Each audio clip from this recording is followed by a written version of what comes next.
Broeder en suster, hartlik welkom by ons oggendoordenkings van Uit die Woord Digitaal. In hierdie pragtige oggend loof en prys ons hemelse Vader vir sy liefde, genade en versorging elke dag oor ons. Ons is besig met ons reeks uit die boek van Openbaring en vanmôre lees ons Openbaring 5 vers 6 tot 14. Ek is Dominee Adriaan Swart.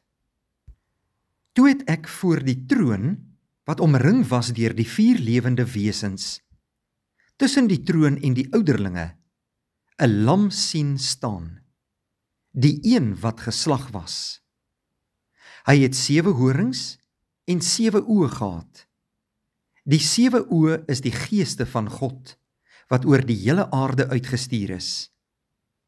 Hy het toe gegaan en die boek ontvang uit die regterhand van hom wat op die troon sit. Net toe die lam die boek neem, het die 4 lewende wesens en die 24 ouderlinge voor hom gekniel. Elkeen van hulle het 'n siter gehad en 'n goue bak vol wierook, die gebede van die gelowiges. Toe sing hulle 'n nuwe lied. U is waardig om die boek te neem en die seels daarvan oop te maak, omdat u geslag is, en met u bloed mense vir God losgekoop het, uit elke stam en taal en volk en nasie. U het hulle 'n koninkryk en priesters vir ons God gemaak, en hulle sal oor die aarde regeer. Toe het ek rondom die troon en die lewende wesens en die ouderlinge 'n groot menigte engele gesien.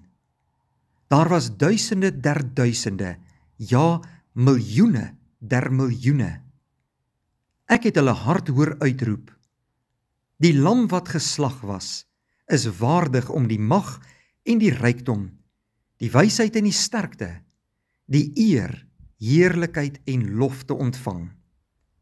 Die hele skepping, alles in die hemel en op die aarde en onder die aarde en op die see, ja, alles wat daar is, het ek hoor sê, aan hom wat op die troon sit, en aan die lam, behoort die lof en die eer, die heerlikheid en die krag tot in alle ewigheid. Die 4 lewende wesens het gesê, Amen, en die ouderlinge het gekniel en God aanbid. Johannes het rondom die troon die 4 lewende wesens gesien, wat simbolies is van die hele skepping. En tussen die troon en die ouderlinge, wat al die kinders van die Here is, oor alle geslagte heen, het hy 'n lam sien staan, die een wat geslag was. Dit is Jesus Christus. Johannes skryf dat hy die lam gesien het met 7 horings en 7 oë. Hierdie is simboliese taal, wat Jesus se oorwinning en alwetendheid beskryf.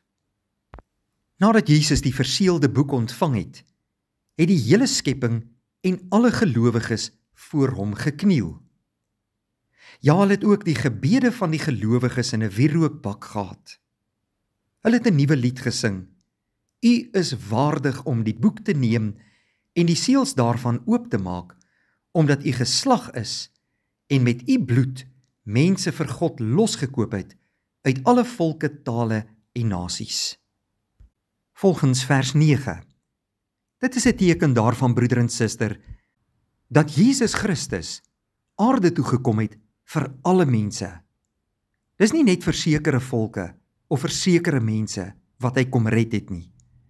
Maar hy maak die pad van redding oop vir enige mens uit enige volk, uit enige stam en taal. Enige een wat Jesus Christus aanvaar as verlosser, kan gered word. Daar was ook duisende, miljoene engele voor die troon, volgens Johannes. En hulle het ook uitgeroep, die lam wat geslag is waardig om die mag en rykdom, die wysheid en sterkte, die eer en heerlikheid en lof te ontvang. Ja, die hele skepping en alles in die hemel en op die aarde het God se lof besing. Hy is dit waardig. En ek en jy moet werklik hom erken vir wie hy is. Hier kry ek en jy 'n kykie wat in die hemelse troonsaal gaan gebeur. En dit is deur Jesus Christus aan sy diensknegt Johannes geopenbaar. En hy het dit vir ons neergeskryf in hierdie visioen. Hierdie beskrywing van ons teks beklemtoon dat dit Christus is wat alles in sy hand het. Hy het alle mag en alle gesag, heerlikheid en krag en sterkte. Aan hom moet ons die lof en eer gee. Jesus Christus is in beheer van hierdie wêreld en sy gebeure. Hy is die enigste een wat die gebeure van die eindtyd kan ontsluit, juis omdat hy as lam van God geslag is en dus die ware verlosser en Messias is. Ek en jy moet in 'n lewende verhouding met hom staan.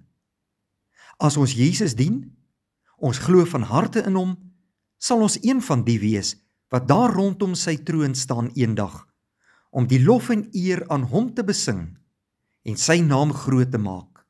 Want dan sal ons deel wees van die verloste skare mense uit elke stam en taal en volk en nasie.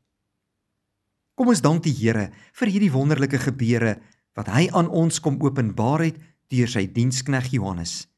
En mag dit ons aanspoor om enduit te volhard in ons geloof. Kom ons bid saam. Baie dankie Hemelse Vader vir 'n nuwe dag wat ons uit U hand ontvang.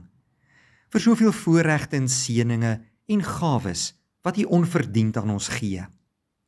Ons prys U omdat U in beheer is van ons lewe en hierdie wêreld. Here, ons sien uit om eendag in daardie hemelse troonsaal saam met U te kan wees. Ons wil saam met die engele jubel en juig tot die lof van U naam. Dankie dat U vir ons die pad na die hemel toe kom open het deur U seun Jesus Christus. Wil U gee dat ons in 'n lewende verhouding met hom sal staan en U elke dag deur ons lewens sal verheerlik. Seën vir ons hierdie mooi dag. Ons vra dit alles in Jesus naam alleen. Amen. Baie dankie vriende, 'n geseënde dag vir u.